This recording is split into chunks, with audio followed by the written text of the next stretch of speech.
Ai, vamos destrinchar um pouquinho mais, Max? Bora! O que você manda pra mim? Vamos de Aston Martin, a gente tá falando bastante dele. Ele que conquistou, então, o 4º pódio em 5 GPs. Tem o Alonsinho, tem o Stroll, que quer amarrar mais alguma coisa a respeito da Aston Martin, porque agora para frente não precisa atualizar mais nada, né? Não, eles vão trazer atualizações também, pra todas quê? as equipes vão trazer. Assim, a gente falou agora há pouco sobre o Alonso, né? O Alonso vem realmente fazendo uma temporada espetacular. Só ele sabe o que é ter passado tantos anos andando em carros pouco competitivos. Alguns anos, ficou 2 anos fora da Fórmula 1. Voltou de novo num carro pouco competitivo, que era o caso da Renault. E ele tendo essa oportunidade, um piloto do gabarito do Alonso, com o talento do Alonso, tendo agora um carro competitivo, por mais que ele já esteja aí com 42 anos, mas realmente está pilotando muito. E como a gente falou agora há pouco, eu acho que até a diferença entre ele e o Stroll demonstra o quanto rápido ele está andando, porque o Stroll hoje é um piloto competente, eu não digo que ele é uma estrela como Verstappen, como Hamilton, mas é um piloto que está andando muito bem. E o Alonso sempre muito acima do Stroll, mas ao mesmo tempo cuidando do irmãozinho mais novo, o enteado. A gente viu nesse final de semana, melhor dizendo, na etapa passada, ele passando algumas dicas sobre o balanço do freio do carro dele no Grande Prêmio do Azerbaijão.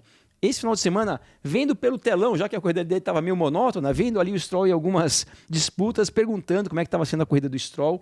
E isso é muito legal porque a gente pensa, né? Quantas coisas um piloto de Fórmula 1 tem que fazer dentro do carro, a velocidade e tudo. E o Alonso assistindo a corrida no telão, quando ele passava lá perto do telão, realmente... Também, se não tinha muita gente perto dele para dar aquela assustada, Max. Não tinha, mas... Ele estava tranquilo. Estava tranquilo. Agora, o que acho que a Aston Martin vai fazer, Kalinka, depende muito dessas atualizações que a Mercedes e a Ferrari vão trazer para o Grande Prêmio de Imola. Se realmente não funcionar muito, eu diria que a Aston Martin tende a se fortalecer como a segunda força da Fórmula 1 cada vez mais na temporada de 2023. Tá muito bem o muito bem. Muito consistentes, né? Em todos os sentidos, assim, eu tô achando o máximo. Agora, é interessante a gente ver isso, né? Eu acho que eu vou bater na tecla sempre, enquanto existir esse bom comportamento, essa troca entre a dupla, que é o Alonso e o Stroll, eu acho que eles estão mostrando dentro da Fórmula 1 quanto é legal também ter essa parceria. Que é difícil a gente ver, né? Então, assim, um ajudando o outro, eu tô achando isso super legal e talvez de incentivo para um outro, não sei, né? Só com um pequeno detalhe, a parceria entre o Alonso e o Ocon no começo era assim também. O Ocon, em 2021 ou 20, agora já não lembro, quando ele ganhou a corrida, a única corrida que ele ganhou na carreira, que foi na Hungria, uma corrida um pouco atípica, mas ele acabou ganhando. O primeiro a dar parabéns para o Alonso foi o Ocon. Desculpa, para o Ocon foi o Alonso. Já no último ano da parceria deles na Alpine, ano passado, nem se cumprimentavam. E até hoje, um dá uma cutucada no outro, ali sempre dá uma agulhada um no outro. Então, realmente, muitas vezes as parcerias começam boas. Na verdade, normalmente todas elas começam boas. Não estou falando que vai desandar o caldo entre Stroll e Alonso, mas é só o começo também. Não vamos se empolgar muito. Outros destaques, Haas e Magnussen. Magnussen e Haas, né, Kalinka? Magnussen que estava precisando ter um bom final de semana, principalmente pelo fato dele ter sido superado em todas as etapas anteriores pelo Nico Hülkenberg, que voltou esse ano para a Fórmula 1. E esse final de semana, pela primeira vez na temporada, não só ele superou Nico Hülkenberg, como também conquistou a melhor posição de largada da equipe Haas na história da Fórmula 1. Mais uma vez, a pole que o Magnussen conquistou no passado foi na corrida sprint, então aquela não vale como uma posição de largada, embora tenha sido uma pole position. Mas pelo regulamento agora da Fórmula 1... Agora a sprint não serve mais para nada mesmo, nem para pole. Magnussen nem para pole que não valia a pole. Largou na 4ª colocação, acabou chegando na 10ª colocação durante a corrida. É normal que a Haas, que não é um carro tão competitivo como o Mercedes, que o Hamilton largou em 13º, ou como o Leclerc, que cometeu um erro, o próprio Verstappen largou na 9ª colocação porque não fez uma volta no Q3 também. Mas, de qualquer maneira, foi um final de semana positivo, tanto para a Haas, mas principalmente para o Kevin Magnussen.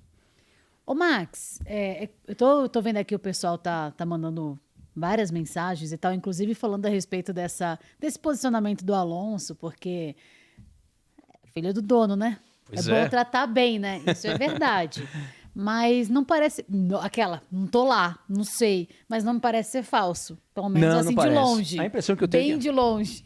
Kalinka, eu acho que assim, a gente já falou muitas coisas em relação à postura do Alonso, que realmente ao longo da carreira dele na Fórmula 1, muitas coisas que ele fez, na minha opinião e na opinião de muitos, não foram coisas muito legais. E muitas delas se tratando em relação com companheiros de equipe. Mas ao mesmo tempo... as pessoas, ou muitas pessoas, não todas, né, mas muitas pessoas aprendem, muitas das pessoas evoluem. O Alonso teve uma situação muito particular, que é ficar um pouco afastado do esporte durante 2 anos. Então, quando você sai de dentro de uma situação, sai de dentro de um ambiente, você consegue, às vezes, ter uma visão um pouco diferente do que quando você está lá no olho do furacão. E o Alonso, desde que voltou para a Fórmula 1, mesmo nessa volta na Alpine, que ele teve ali um pouquinho de problema com o Ocon, mas mesmo assim ele ainda voltou um pouco mais manso, um pouco melhor. E esse ano com carro competitivo, eu acho que isso realmente muda muito a postura do piloto, porque é difícil quando você está no esporte, como a Fórmula 1 ou como o automobilismo, que você chega na primeira corrida de um campeonato, não importa se é de 23 etapas, ou de 10, ou de 12, e ver que você não tem um carro competitivo. Isso realmente mexe muito com a cabeça do piloto, mexe muito com o humor do piloto. Mas quando você tem uma situação contrária, que é ter um carro competitivo, tudo fica mais bonito. Então, realmente, até a relação entre ele e o Stroll. E tem outro fato também, para não me estender muito em relação a esse negócio do Alonso, é o seguinte: o Alonso tem 42 anos, o Stroll tem, sei lá, 24, 25, 23, alguma coisa assim. O Alonso sabe que está chegando perto do final da carreira dele, pelo menos na Fórmula 1, então acho que ele talvez queira deixar ali, ajudar alguém que está junto com ele no momento, não só por ser o filho do dono, até porque a gente brinca com isso, né? O Alonso não precisa fazer média com ninguém. O Alonso é um cara muito bem estabelecido, muito bem resolvido, mas eu acho que de repente ele está lidando ali com um jovem, um cara de 42 anos, quando está lidando ali no dia a dia com um cara de 20 e poucos, eu acho que tem um pouco ali quase uma sensação de paternidade, vamos falar assim, em relação a um cara mais jovem. Essa leitura que eu estou fazendo, e eu tenho certeza que é verdadeiro, e eu torço para que seja assim. Eu falei agora há pouco, muitas vezes a coisa desanda, mas eu torço que seja assim até o final da parceria dele com o Stroll, porque realmente seria muito legal a gente ver o Alonso daqui 1 ano, 2 ou 3, seja lá quando ele se aposentar, deixar uma coisa muito positiva nesse sentido. E parceria, eu queria ver você com a gente aqui sempre. Vai entrar na tela o QR Code que vai te levar direto para o nosso canal no YouTube, youtube.com/traduzindo F1. Estamos facilitando a sua ida até o Traduzindo, porque aqui a gente continua, o papo não para. Vamos começar a responder o pessoal que está também participando através das redes sociais.